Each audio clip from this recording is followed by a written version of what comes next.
Hey, yo, what up? Welcome back to Markman Comics. My name is Rob Markman. Thank you all for showing up like y'all always do, man. I appreciate it. Okay, this is my second actual YouTube channel. This is where I celebrate my love for comics, collectibles, superheroes, cartoons, movies, things of that nature. So I appreciate y'all, especially if you join me from my music channel. And then, that's Rob Markman on YouTube. And then you want to come here and say, oh, I want to see what this comic book thing is about. I appreciate y'all. Or if y'all just check out the comic book stuff, I appreciate y'all, man. So thank y'all for coming through, man. This is something near and dear to me. This is a passion project for sure. So please subscribe. Want to get those subscribers up. Like, comment, share, do all of that, man. Really trying to build with y'all and build community. Also want to shout out my man Jim Mint at Jim Mint Collectibles, man. He reached out to me last week. I think we're going to do something really soon, man. So be on the lookout for that. So just wanted to start getting into it, right? We're going to talk about a couple of things today, but we want to talk about the new books that came out, the new books from my pull list, things that I got, things that I tried out. So first of all, man, we're going to get right into it. Infernal Hulk, #1. Hopefully one day I'm going to get this glare right. But Infernal Hulk, #1, there's a new Hulk. Marvel's always giving us new #1s, right? So there's a new Hulk. And this was pretty cool. I kind of just picked it up and said, yo, let me try it out. This was pretty cool. I enjoyed this first issue. I thought this was really dope. There's a scene, I'm not going to give too much away, so no super spoilers, but there's a scene literally where Hulk claps somebody's brains out. Not, I'm a hip hop guy, so not claps like we talk about in the slang terms, like really, he does his Hulk clap and just clap somebody's brains out. You can see it right here. I put the panel on display, man. That was super crazy, man. But man, I love this issue. If you're checking out Infernal Hulk, let me know what you thought about that one. Next up is Skinbreaker #3.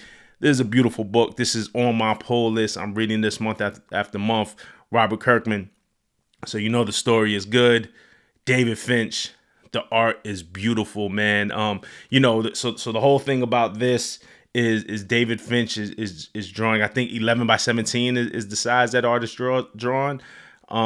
And he's doing twice that size, so they're actually shrinking it down to comic book size. I didn't get the Treasury edition for this one. I do want to get it, though. I've been getting the Treasury editions for Skinbreaker. But definitely dope series, alien planet, a tribe with old traditions to the chief leads the tribe, and when he gets old, somebody younger challenges him, has to kill him, then takes over the tribe. So it's all about like carrying on tradition, finding new ways to do things, and finding humanity within the tribalism and the old ways. This was a dope issue. The art, again, like I said, is amazing, man. Look at this panel right here, man, by David Finch. Really gives me, and I hate to do the comparison types, but David Finch is great in his own right, but really just gives me like Barry Windsor Smith vibes. I think this book is amazing. DCKO #2 I picked up this week. I was not expecting to like this book at all. I kind of just picked it up. It felt like a gimmick to me or something like that. And I'll talk about that a little later, but it just felt like, all right, man, Marvel or DC is going to suck me in to spend my money on something that just isn't very good or doesn't have consequence. These big crossover, these big events have been really lackluster for the most part. But I picked up #1 and I read it and I enjoyed it. Like, I really enjoyed #1. It's this tournament style where all the most known DC villains and heroes are fighting amongst each other to the death. They have to compete against one another, and they're going after like to harness this power that would allow one of them to take on Darkseid and have a chance at beating him and saving the world. Because if they don't do this, Darkseid is just going to take over the world, destroy the world, whatever. This was pretty dope. Issue 2 was pretty dope. Again, not super spoilery, but Lex Luthor chops off Superman's hand in one panel. I thought that was cool, man. So this was a good issue. Picked up this thing from Image. I'm very much into Spawn. I love the continuity of Spawn. We're going to talk about continuity in a second. But I saw Santa, the owner of my LCS, was like, yo, I just threw it in your box. I know you like Spawn. Maybe you want to check this out. So I was like, all right, I checked it out straight up off the cover. Dope story too. I just enjoyed reading this. Takes place in Dyker Heights, Brooklyn. I'm from Brooklyn. If you know Brooklyn, you know Dyker Heights around Christmas time. There's a family murdered. Sam and Twitch go to investigate the murder. It ties back into Spawn lore like a little bit. And so, you know, like longtime Spawn readers will start to make connections. But I love this panel right here, this page, the splash page. Family gets killed, all their heads chopped off and then put in Christmas boxes. I thought that was crazy. So this was cool. I think there's another issue coming. I think this might be like 2 issues, like a short kind of like holiday thing. So, you know, pretty cool, man. I saw Santa, I fucked with it. Then Absolute Batman 14, right? Is the book of the week. This is the one that everybody's talking about. Absolute Batman 14. There's Absolute Batman versus Absolute Bane. This is the final issue in that arc, the Abomination arc, where Bane is against Batman. And then next month we're getting Absolute Batman 15. That's Absolute Joker, which looks insane. That's going to be crazy. We're going to talk about more of that in a second. But I like this book, man. My favorite panel comes right at the beginning. The 2-page splash, the title page, when Batman uses Bane's venom. This book is the best ongoing series out. We're going to talk about it a little bit. And then also, man, shout out to Comic Time. I did my first, you know, if you follow Comic Time 101, he has his mystery mail call. And he had these Young Blood #1 variants. We talked about Young Blood a couple of weeks ago. I got the foil ones of these. So I did the mystery mail call so I can get one of these Comic Time variants. This is limited to 999 copies. I thought that was cool. In the mystery mail call box also came this Metroid Virgin variant, a Wolverine print, a couple of just random back issues, Nick Fury Shield, Wolverine back issue. So that was pretty cool. And then I put in a separate order for this Justice League Todd McFarlane variant that was around during New York Comic Con and I didn't get my hands on. This was actually, I think this was an Infinity Inc., if I'm not mistaken. This is just this is not a new cover. This is an old McFarlane cover, old McFarlane pinup that they just made as a cover to sell books. But, you know, I thought it was cool. I wanted it. I think, if I'm not mistaken, this was Infinity Inc. I could be wrong. But, you know, I said, yo, I just want it. So I copped it, man. So shout out to Comic Time. That actually came in the mail this week. So that was part of my pickups, right? Let me just put this over here. So I want to get back into Absolute Batman 14, right?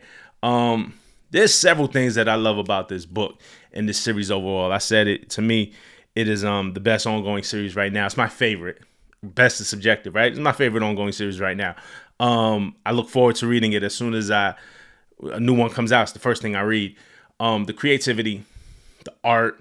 I prefer when Nick Dragotta is on it. I'll admit I'm let down sometimes by the filling issues. I really love Nick Dragotta's art. I think the pairing with him and Scott Snyder is perfect. I love just how over the top this book is and how unafraid they are to reinvent the character, right? To reinvent Batman. And the writing. Of course, you know, Scott Snyder is a legend. One of the things I love the most about this book is the writing, but also the continuity that it has and the consequence. And that leads me to what I want to kind of talk with y'all about today. With a lot of books, right, issue to issue, the continuity just feels loose. Especially, I'm talking about superhero books, Marvel, DC mostly, right? The continuity, it just feels loose and it feels like there's no consequence. And if I'm being even more real, like I feel like this is more of an issue on the Marvel side. Let me be even more kind of just like real straight up about what I'm saying. But it feels like the continuity is loose and it feels like there's little to no consequence. Everything that's done can be undone. And so many things in comics feel temporary, right? Which then makes you question, like, why am I reading this? And I don't know if y'all have the same issue, man, but I would love for y'all to weigh in with this. That was my biggest problem with X-Men post-Krakoa, From the Ashes. I was looking for something long-term. I was looking for something like to really jump into and invest, right? And when we talk about invest, it's not just the money that we spend on these books, but the time to read it, right? To really kind of talk about it amongst each other, the excitement that it brings. So, I was looking forward to invest in the X-Men with the From the Ashes, and it was being billed as that, right? There was this sort of hint also that it was a return to the 90s style X-Men, and we didn't quite get that, right? But, I was looking for something long term, something well thought out, a storyline that was leading somewhere, something with consequence. And then it felt like Marvel was just like, yo, we need a big event. Let's shoehorn Age of Revelation in here. And maybe Age of Revelation is good. I'm not even like completely shitting on it, but I had to stop. I had to get off the train. I'll read it when it hits the Marvel Unlimited app, and digitally it's all there. I'll go down and I'll read them all, and I'll be happy to be wrong. If you're enjoying the Age of Revelation storyline, please let me know. But I feel like I was being taken for a ride for a little bit. The continuity, at this point, I'm with X-Men and I'm with Uncanny. The continuity stops, and this Age of Revelation gets shoehorned, kind of like as a nod to Age of Apocalypse. I get it. But then there's like 15 new number ones. I just feel like I'm being taken for a ride, right? But y'all have heard me talk about this before. Amazing Spider-Man, let's take another example. Late last year, earlier this year, was the 8 Deaths of Spider-Man storyline. And I'm reading it, right, issue to issue, and I'm just like, what is this and why is this? It was like 10 issues, right? Because it was like 8 issues. Then there was those extra issues of ASM. It was like issue number 68, Point Death. Issue number 65, Point Death, something like that. And I was just confused. It was like such a big stunt, and nothing about it felt like it had any real consequence or continuity, because then right after it flipped to AS number 1 again, and it felt like that Marvel was just like, all right, we're going to sell you guys a number 1. Let's just, turn the clock back, number 1. Let's start all over, because everybody loves to buy number 1s. So I copped a couple of lows, but eventually I took it from my pull list. If I see something like on the shelf and it looks interesting, I'll cop it. But I took it from my pull list. I was like, I couldn't invest in this month after month, because it just didn't seem to have any consequence. It was just like, why? Why am I invested in this? For me, and again, y'all could tell me if y'all feel different. There's comfort in the continuity. There's comfort in knowing that I can come back month after month and something interesting is happening, something is building, that the issue was created with purpose and not just to sell me variants. And that doesn't mean in the midst of a run that it can't just be like a one-off story. Everything doesn't have to be an arc or super tied in. That's not what I'm saying. But that it has purpose, that we're really trying to tell stories, right? And these days it just feels like Marvel, DC, everybody, hey, you just trying to sell me variants. You're just trying to sell me the cover, but when I look inside, the book is just not substantive, right? So the Batman Bane art was pretty awesome, man. This is a different type of Batman, more brutal, less detective, and the way he defeated Bane was pretty cool. And then at the end, it sets up Absolute Joker for the next issue. And that one's going to be an event, because I think it'll be a good jumping on point for people who haven't been reading the series. The Joker is, to me, the biggest villain in all of comic books, the most well-known villain in all of comic books across all mediums, be it movies, comics, video games, toys, like you name it. Like the Joker's the biggest villain of them all. Dr. Doom, Thanos, you could go on and on and on. So I think that's going to be an event because it's going to be a jumping on point. I think the new Joker design, which looks crazy, is going to make headlines, right? And just about how gruesome the Joker looks. And then those headlines are going to attract new readers. And so if it's not on your pull list, if you're a regular comic collector and you really want this, and it's not on your pull list already, and you just pick it up your shelf, depending on how your LCS orders, it could be pretty tough. The LCS that I go to, he orders very thin. He doesn't like the extras. It's hard to get stuff off the shelves, and he doesn't let you come in and buy 2 copies or something. So if you want multiple copies, you're gonna have to maybe look somewhere else, or you're gonna have to pre-order it and have them put it on your pull list. So what I'm saying is, if it isn't on your pull list, it may be tough to get, because though I think there will be a lot of these out there, I think it'll attract a lot new readers, right? And then there's always Midtown Comics website, right? Golden Apple website, those type of websites. You should be okay there week 1 at least. This won't be hard to get if you're a regular comic collector, but it's going to take a little bit of effort, I think. You know what I'm saying? we're already seeing readers who missed out on the first few issues and who are going back to get them. A lot of y'all hit me up on social media or on the channel and said, damn, I started reading Absolute Batman because of you. So we're seeing a lot of readers who might have missed out on the first few issues go back to get them. And then that's driving up the prices a bit, right? For example, a 9.8 copy of Absolute Batman #1 sold for $336 recently. I saw Comic Tom report that. I got this. This was cool. I got a 9.8 double sign Scott Snyder and Nick Dragata. So I'm okay with the 9.8 going for $336. I don't know what this double sign will go for. You know what I'm saying? I'm not interested in selling it right now, but I got this one for the collection, which I'm happy about. But if we look on eBay, just again the regular Absolute Batman cover A, we see ass of $359.99, $299.99, $310. So there's a range, right? If you look around, right, you don't have to spend this much. You could save a few bucks. Like $336 was one, but again, here this guy with zero bids is asking $300. If you look around, you can probably get it cheaper than that for a 9.8. Maybe you could do $180. I mean, you're gonna have to look around. You might be able to cut a deal. You just want, and then if you want to get a raw copy, considerably less. If you don't care about the slab and you want to get a raw copy, just look around, right? Because there's plenty of these out there. Just make sure you're getting the printing that you want and the variant that you want. Don't pay first printing prices for 8th print or something like that. But if you're looking for a copy to read, maybe the 8th print, the 7th print, maybe, you don't care. The Free Comic Day version, or the Batman Day version, I think there wasn't a Free Comic Day version. There was a Batman Day version. You get something like that and read the same story. Or they have the trade paperback. So they have the first 6 issue art in the trade paperback if you just want to read it. But what I'm saying is the public interest, more people are coming, they're driving up these prices, which is cool. We'll see if they sustain. And there's other key issues in the series too, right? There's Absolute Batman 7, which was the first cameo of Absolute Mr. Freeze. There's number 8, which was the Mr. Freeze in full. That was a cool story. There's Absolute 12, where we see Absolute Catwoman in costume for the first time. There's also the cameo of Absolute Harley Quinn, who it looks to play a whole different role in this series. And then there's Absolute 13, the Catwoman cover, which flew off the shelves. I think is already maybe in 2nd or 3rd printing.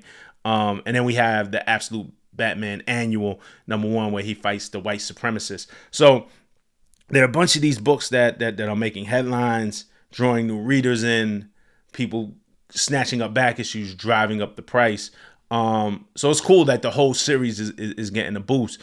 And in my opinion, it is based off of the story. You know what I'm saying? It's because the story is really good. So if you really want these books, you can get them the week that they come out.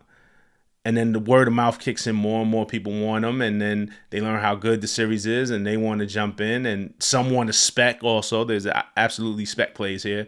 And they'll go snatch them up. The back issues when they can, they raise the price. Hopefully the value sustains. That's the harder part to predict. I'm not an expert in that. I hope so, because I'm invested in some of these. So it'd be cool if the values of this stayed up. But who knows? But at least you're getting a good story when you pick up these books, right? And that's it, man. But the whole reason of me going on about Absolute Batman in particular and juxtaposing it against maybe an ASM or what's going on at X-Men right now is that I still believe good stories and good comics sell comics and raise the value for spec play. Constant reboots and #1s and look, DC knew what they were doing. They rebooted it. They made it in #1. They played that game too, but they invested in stories here. And what I'm saying is with ASM, with X-Men, it's like, yo, here's a new #1. So there's the investment and the hype around the #1, but there's not the investment or the hype around the story. So it just, to me, doesn't sustain, doesn't hold my interest as a reader, and then therefore it doesn't hold value for any collector. And it's just like, why am I here? Especially if I could kind of catch up. If I have that much FOMO, I could wait a few months and I can catch up on the Marvel Unlimited on the digital app. But let me know what y'all think. Let me know what y'all are reading, the value that y'all place within continuity of comics. Like what are the things that you value when you go out and pick up a book and invest in the book? And when I say invest, not just the money, but the time to actually read it and stick around. Next week, Wednesday, new comic book day. We're just gonna look ahead a little bit. Some books that I'm looking at picking up. I'm looking at getting Batman #4. That's the Jorge Jimenez and Matt Fraction series. There's a cool Jim Lee variant too that I'll probably get, man. I'm usually a cover A guy, and then there'll be certain variant covers if I just like it, or if it's a Jim Lee or Todd McFarlane or Rob Liefeld, something. It's just the artist that I grew up on. I'm probably gonna grab it. I'm gonna pick up that DCKO Nightfall #2. I liked Night Fight. That's the Batman one. I like issue 1, man. I'm kind of into DCKO. I'm not getting all the offshoots, man. I'm getting the regular DCKO, and I like the Night Fight so far. So I'll hang on to that as long as it holds my interest. G.I. Joe #10 is out, the Dreadnought War. I'll cop that. I'm in the G.I. Joe and Transformers right now. And then Fantastic Four #6, which I haven't been reading this new run of Fantastic Four, but Marvel is introducing a new Sue Storm. Introducing her as the Invincible Woman, not the Invisible Woman, the Invincible Woman. Looks a lot like Malice from back in the day. We know the Malice costume from Fantastic Four from Sue Storm, but it's the Invincible Woman. That may be a hot book this week. That's something that people are speculating on. There's a cool J. Scott Campbell cover. So I think I'm gonna cop that too, just to see what it's about, and just hold it for the collection just in case.